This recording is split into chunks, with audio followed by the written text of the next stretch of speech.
자, 그 쓰임의 방향을 고려하지 않고 그 자체로 분별한 이분법적인 시각은 어떤 결과를 가져올 수 있느냐. 여러분, 이분법적인 것에 푸는 이 오류를 푸는 열쇠는 디렉션, 그 방향입니다. 그 자체는 아니다. 그 자체가 선하다. 그 자체가 세속적이다라고 판단할 수 있는 것은 아무것도 없다라는 것입니다. 자, 그러면 이런 이분법적인 시각은 어떤 결과를 가져올까요? 첫 번째, 정죄. 가장 큰 문제가 정죄죠. 남을 정죄하는데 이분법적인 시각을 가진 사람은 머뭇거림이 없습니다. 바로 정죄해버려요. 게다가 세속적이라는 판단이 딱 섰잖아요. 그러면 가차없이 쓰레기통으로 보내버립니다. 그래서 세상의 절반 이상이 아마 쓰레기통에 가 있을 소지가 높다라는 거죠. 가차없이 버려요. 사실 안 버려도 되는 것임에도 불구하고. 자, 욥기 32장 3절 말씀입니다. 또 새 친구에게 화를 내면 그들이 능히 대답하지 못하면서도 욥을 정죄함이라. 욥의 새 친구들이 욥을 정죄했죠. 로마서 2장 1절 그러므로 남을 판단하는 사람아 누구를 막론하고 내가 핑계하지 못할 것은 남을 판단하는 것으로 내가 너를 정죄함이니 판단하는 내가 같은 일을 행함이니라. 네, 판단과 정죄 같은 말인데 판단하는 사람의 특징이 뭐라고요? 네, 남을 판단하는 것으로 자기가 자기를 정죄할 수밖에 없다. 판단하는 네가 같은 일을 행한다. 같은 일이 뭐예요? 그 사람 악하다라고 했는데 본인도 악한 걸 행하고 있다라는 거죠. 로마서 8장 1절에 그러므로 이제 그리스도 예수 안에 있는 자에게는 결코 정죄함이 없나니. 근데 예수 안에 있으면 결코 never 정죄가 없단 말입니다. 그런데도 불구하고 나는 정죄한, 예수 안에는 정죄가 없지만 나는 정죄할 거야 라면서 본인은 무슨 자신감인지 예수님보다 그 위에 있는 사람인지 예수님이 정죄 안 하는 것을 본인이 정죄하고 나서더라. 이게 이분법적인 시각이 가져다주는 대단한 용기죠. 두 번째, 세상의 절반 이상이 들어있는 쓰레기통. 이 두얼리즘, 즉 이분법적인 시각을 가진 사람은요, 다른 사람을 정죄하는 것을 지나서 자신이 세속적이라고 판단한 사람, 그리고 그 사람이 만든 어떤 것도 인정하지 않습니다. 사용 자체를 거부해버리죠. 결국 하나님이 주신 것도 사용하지 못하고 자기만의 절반 세상에 갇혀 살아가게 되는 것이죠. 기꺼이 세상에 있는 절반만 누리며 살게 됩니다. 난 이 세상의 절반 없어도 돼 라면서 살아간다라는 거죠. Is it okay? 괜찮습니까? 물에 빠진 사람 예화를 하나 들려드릴게요.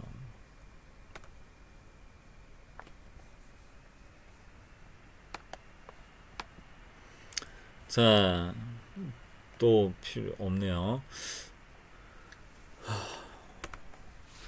네, 물에 빠진 사람이 있는데요. 이 물에 빠진 사람이 물에 빠져서 기도를 합니다. 하나님, 저 좀 살려주세요. 하나님, 저 물에 빠져서 곧 죽게 돼요. 하나님, 저 좀 살려주세요. 라고 기도를 했어요. 그런데 이 사람이 결국 죽어서 하나님 앞에 오게 됩니다. 그리고 나서 하나님 앞에 따졌죠. 하나님, 왜 제가 그때 물에 빠져서 살려달라고 기도를 했는데 저를 안 구해주셨나요? 제가 왜 죽어서 이렇게 와야만 되나요? 라고 하나님 앞에 따지니까 하나님, 얘야, 너 무슨 말 하니? 너 기도할 때 내가 작은 배 하나 이렇게 보내줬지? 네, 보내줬죠? 근데 왜 그 사람들의 도움을 안 받았니? 근데 그 사람들은 내가 원하는 그 기도 응답이 아니란 말이에요. 나는 하나님이 직접 천사들을 보내셔서 하늘에 있는 그 동아줄을 내려다가 나를 살려주셔야 했는데 그래야 내가 살았을 텐데 그 두 사람 하나님 방법 아니잖아요. 아닌데 그 두 사람 내가 보낸 거 맞는데 너는 그 두 사람을 무시했지 않느냐. 그리고 또 내가 그 사람들만 보낸 거 아니잖아. 좀 있다가 어떤 거 왔어. 큰 배 또 왔잖아. 그래서 큰 배가 와서 너 구해주려고 했는데 아니에요. 저는 아니에요. 저는 하나님이 응답하셔서 하늘에 있는 동아줄이 내려와야만 돼요. 그냥 지나가세요. 라고 해서 지나갔잖아. 너 그 사람들 도움 왜 안 받았어? 아니라고 했잖아요. 하나님, 저는 하늘에서 하나님이 천군 보내서 그 동아줄을 내려주셔야 한다고 했잖아요. 그리고 내가 그것만 보냈어? 하다도 안 돼가지고 내가 헬기 보내줬냐 안 보내줬냐? 헬기 왔죠, 당연히. 헬기 와서 저를 구해주려고 했지만 그거는 헬기에서 내린 동아줄이지 하늘에서 내린 천사들이 보내준 동아줄 아니잖아요. 그래서 저는 그거 붙잡고 살 수가 없었어요. 그래서 결국은 이 사람이 빠져 죽게 되어졌다라는 거죠. 여러분, 이게 무슨 말입니까? 하나님은 특별 은총으로만 사람을 살리지 않는다라는 거죠. 특별 은총만 역사하는 게 아니고 하나님이 만들어 놓으신 약과 하나님이 만들어 놓으신 의술, 하나님이 만들어 놓으신 이 일반 은총들, 여러 가지 구조물들 통해서 하나님 역사하시는데 사람이 이걸 무시한다라는 거예요. 일반 은총을 무시하고 특별 은총만 하나님이 주신 것이다. 이게 이분법적인 시각을 가진 사람의 커다란 오류다. 그래서 결국 그 물속에서 빠져 죽고 만다라는 것이죠. 하나님에 대한 오해죠. 자, 그러면 어떻게 할 것인가? 이제 세 번째 이야기 가보겠습니다. 핵심은 방향입니다. 디렉션. 선악간의 분별하는 기준은 언제나 그 잡채가 아니라 그 방향이라는 것입니다. 이분법을 해결하는 방법은 그 사용 방향에 집중하는 것입니다. 내가 이것을 어떤 방향으로 사용할 것인가. 돈을 사용하는 방향이 선하면 돈을 선하게 사용할 수 있고요. 돈을 벌고 돈을 사용하는 방법이 악하면 그 돈은 악한 것이 됩니다. 그래서 뭐뭐 하는 것 그 자체가 라는 생각과 말이 아주 자연스러운 사람, 그 자체가 악한 거야. 자체가 좋은 거야 라고 하는 게 자연스러운 사람은 여전히 이분법에 오래된 함정에 빠져 살고 있을 가능성이 높다라는 거죠. 자, 문제는 방향이라고 했죠. 다시 한번 우리 선한 것인지 악한 것인지 분별을 해보도록 합시다. 자, 이 돈 어떻게 할까요? 돈은 악한 것인가요? 어떻게? 얘는 뭐 섹스는 그럼 선한 것인가요? 분노는 악한 것이고 스킨십 자체는 뭐 선한 것인가요? 욕은 어떨까요? 악하고 뭐 게임은 선한 것이다 악한 것이다 그 자체로는 얘기할 수 있다 없다? 술은 그 자체로 악하다 그 자체로 선하다라고 말할 수 있나요 없나요? 네, 문제는 방향이다. 선한 것 그 자체로 선한 것 그 자체로 악한 것은 없고 문제는 이 섹스를 사용하는 방법이다라는 것입니다. 여러분, 부부간의 섹스는 해야 됩니까? 악한 것입니까? 선한 것입니까? 네, 해야만 되는 것이죠. 그래야 자녀가 나온다라는 것이잖아요. 그런데 남의 여자랑 남의 남자랑 부부간의 법적인 관계 외에서 하는 섹스는 어떻게 되죠? 네, 그것이 바로 악하다, 죄다라는 것입니다. 그 방법을 잘못 사용하면 죄가 되는 것이다. 문제는 방향이다. 그 자체가 아니다. 스킨십도 분명히 스킨십을 해야 되는 관계 내에서는 부지런히 해야 서로가 살 수 있는 것입니다. 하지만 그 스킨십의 방향이 잘못되면 그것은 이제 죄로 가는 것이 되죠. 게임도 마찬가지입니다. 그 자체로 악하다라고 이야기할 수 없습니다. 우리 늘 모이면 뭐합니까? 게임 하잖아요. 근데 그 게임 자체가 악하다라고 말할 수 있나? 라는 것이죠. 자, 돈은 어때요? 자체로 악합니까? 자체로 선합니까? 네, 이것도 역시 그 방향이 결정하는 것이지, 돈을 어떻게 벌고 어떻게 쓰느냐로 결정하는 것이지, 돈을 사랑함이 만하게 뿌리다라는 것이지, 돈 자체가 아니다라는 것입니다. 분노 역시 화내는 것 자체가 악하다라고 할 수 없다라는 것입니다. 여러분, 이거 한 10년 정도 화내는 것 안 해본 사람은요, 느낄 수 있습니다. 저도 그렇게 해봤거든요. 10년 정도는 진짜 화를 1도 안 내봤어요. 근데 어떻게 되냐면요, 화를 내는 사람을 만나면 바로 정죄가 갑니다. 저 사람 화내네, 하나님 앞에서 악하네 라고 할 수 있죠. 게다가 어떤 또 오류가 생기냐면요, 하나님이 분노하시는 거 있습니까? 없습니까? 네, 예수님처럼 그렇게 하실 수 있잖아요. 그런데도 불구하고 하나님이 분노하심에도 나는 멀뚱멀뚱 쳐다보고 있어요. 하나님과 절대 공감할 수 없는 사람이 된다라는 것입니다. 하나님이 분노하시면 나도 같이 분노해야 되잖아요. 하나님이 기뻐하시면 나도 같이 기뻐해야 되잖아요. 그런데 하나님이 분노하셔도 나는 화를 내면 안 돼 라고 하면서 화를 내지 않는다. 하나님과 공감하지 않는다. 물론 화를 내고 나서 하나님 앞에 회개해야죠. 그리고 방향이 잘못된 거 다 회개해야죠. 하나님과 상관없이 내가 그냥 화내서 성질 낸 거 회개해야죠. 그것을 화내고 회개해야 될 때 회개하는 사람은요, 나는 의인이라고 착각 안 하고 살아갈 수 있는 장점도 있더라 라는 거죠. 욕은 어떻습니까? 네, 욕 자체가 악하다, 욕 안 하는 것 자체가 선하다, 그렇게 이야기할 수 없다라는 것입니다. 독사의 자식들아, 예수님이 했던 욕이죠. 자, 술. 네, 아까 포도주를 조금 쓰라. 그 술 자체가 악하다. 술 입에 대는 것 자체가 악하다라고 할 수 없다라는 겁니다. 그 방향이 나의 탐욕을 위한 것인지 아니면 약을 위해서 쓰는 것인지 그 방향이 결정하는 거다라는 거죠. 자, 또 한번 나눠봅시다. 이성교제, 선한 겁니까? 악한 겁니까? 거짓말은요, I can, 할 수 있다라고 얘기하는 거, 뭐, 교만입니까? 겸손입니까? 열심 내는 거, 선한 겁니까? 악한 겁니까? 네, K-팝은요, 그 자체로 악하다, 선하다 분류할 수 있나요? 예배는요, 예배만 드리면 무조건 선하다? 그리고 할례 받는 거 역시 무조건 선하다? 라고 말할 수 있는 게 아니다라는 거죠. 이성교제도, 네, 방향이 결정한다. 어떻게 이성교제를 하느냐에 따라서 그 자체가 악한 게 아니라 무조건 못하게 하는 것이 아니라 그 방향이 섹슈얼하게 가느냐 그렇지 않게 가느냐 그 나이에 그게 맞느냐 아니냐로 결정해야 된다라는 거죠. 아닌 것은 회개해야죠. 자, 내가 할 수 있습니다 라고 이야기하는 것 자체가 교만한 게 아닙니다. 오히려 이게 겸손할 수가 있어요. 그런데 마음이 교만한데 이렇게 이야기하면 그거 역시 교만할 수 있겠죠. 하지만 옛날에는 나는 할 수 있어요 라고 얘기하거나 나는 못합니다 라고 얘기하는 것이 겸손의 어떤 상징처럼 되어 있는데 그렇지 않다라는 것입니다. 자, 예배도 역시 하나님께서 싫어하시는 예배가 있더라. 예배 자체가 무조건 하나님 기쁨이 되는 게 아니더라 라는 것입니다. 거짓말 역시 마찬가지고요. 네, 하나님 앞에서 거짓말 정당화할 수 있을까요? 물론 거짓말 1도 안 해본 사람이라면 되겠지만 이것이 사람을 살리고 죽이느냐에 따라서 어떻게 사용될 수 있느냐, 네 양심보다 큰 게 사람 살리고 죽이느냐에 따라서 달려있다라는 거죠. 야, 열심도 방향이 결정하죠. 악을 위한 열심도 열심이잖아요. 무조건 열심 낸다고 좋아하는 게 아니잖아요. 그죠? 그래서 그 열심도 방향에 따라서 선과 악으로 갈릴 수 있다.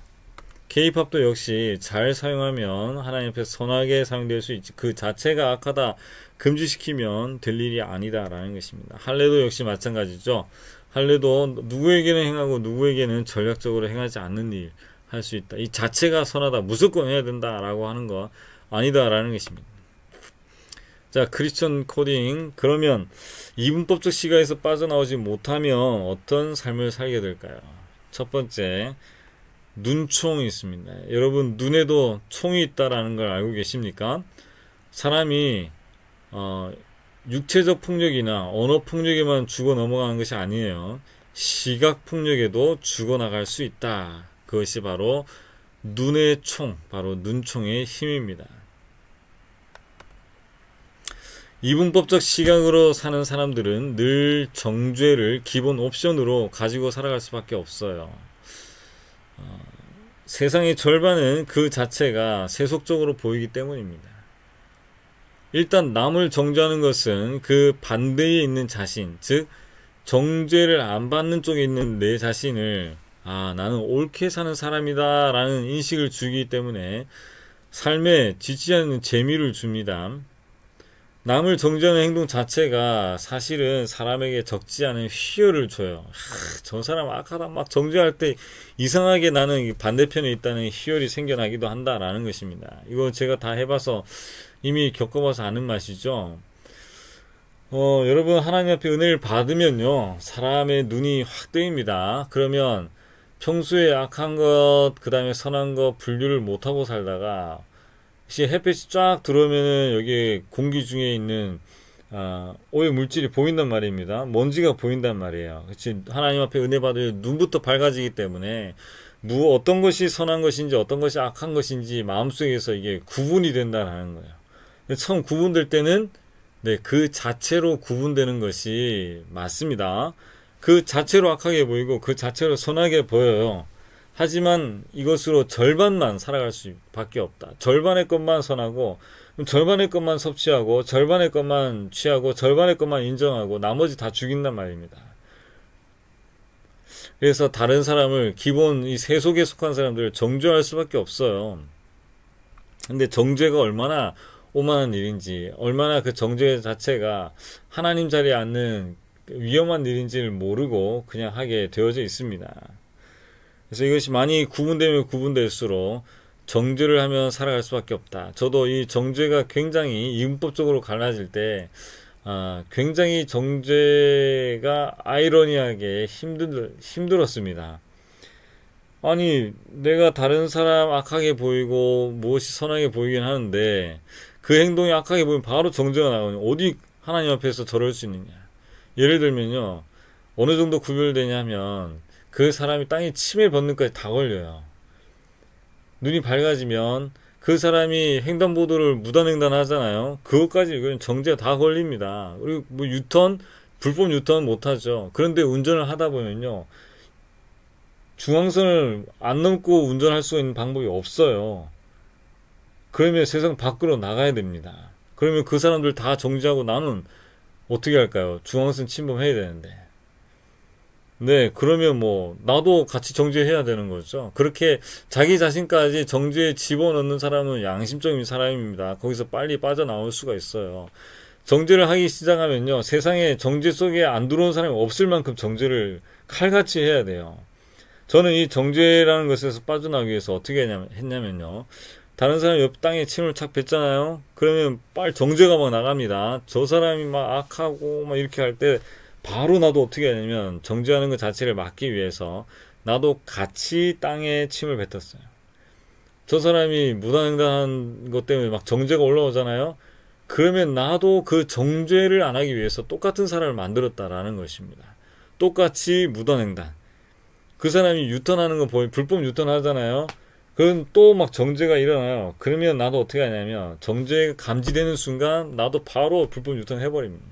왜요? 같은 상황을 만들어 놓으면 저 사람이나 나랑 다를 게 없다라고 했을 때는 정죄를 멈추거든요. 사람이 그래요.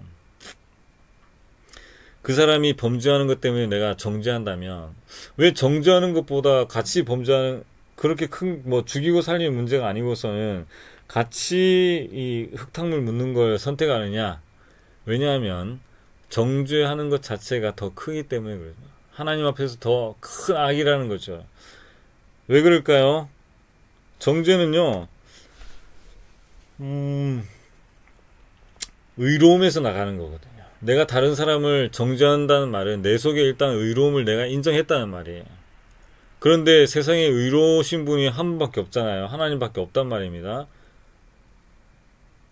분명히 성경이 이야기하고 있잖아요. 의인은 없나니 하나도 없도다. 세상에 의인은 없는 게 하나님 말인데, 내가 의인이란 말은 내가 지금 하나님 거짓말하고 있지 마세요. 나 의인인데 왜 하나님 나를 무시합니까? 라고 하는 말이에요. 하나님 거짓말하고 계십니다. 라고 하는 말이거든요.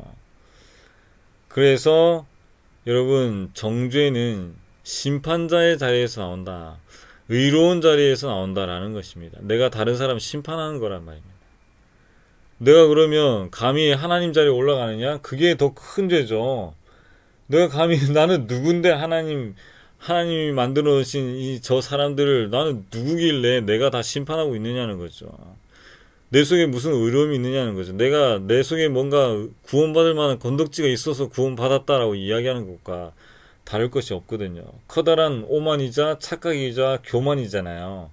이거 안 하는 게 지금 그 사람이랑 같이 흙탕물에 빠지는 것보다 이거 안 하는 게 더 하나님 앞에 옳단 말입니다. 하나님 자리에 앉지 않는 것이 더 큰 악을 줄이는 거란 말이에요. 그래서 저는 그것을 알게 된 순간에 모든 사람을 내가 정죄 속에 다 집어넣겠다. 예외가 없어요. 나까지 다 집어넣어야 그 정죄가 끝납니다. 그렇게 해서 그 정죄 가운데 빠져나온 적이 있다. 이렇게 이분법적인 시각을 가진 사람들에게 청소년들과 청년들은 성스럽게 보일까요? 이분법적인 시각을 가진 사람 앞에 청소년들이 세속적으로 보일까요? 성스럽게 보일까요? 아니죠. 그들의 발달 단계가요, 성스러울 수가 없어요. 무조건 100% 세속적입니다. 그러면 이 사람들, 이 청소년들, 청년들을 전부 세속적인 눈으로, 쟤네들은 세속적이다라고 보는데 그 사람들 사랑이 가능합니까? 그러면 이분법적인 시각을 가진 사람들이 이렇게 세속적으로밖에 보이지 않는 청소년들과 청년들을 볼 때 어떻게 대하느냐는 거죠. 이 사람들이 선택하는 건요, 세속적으로 보이지만 내가 세속적이지만 하나님 사랑으로 내가 널 덮을게, 이렇게 나온다는 거죠.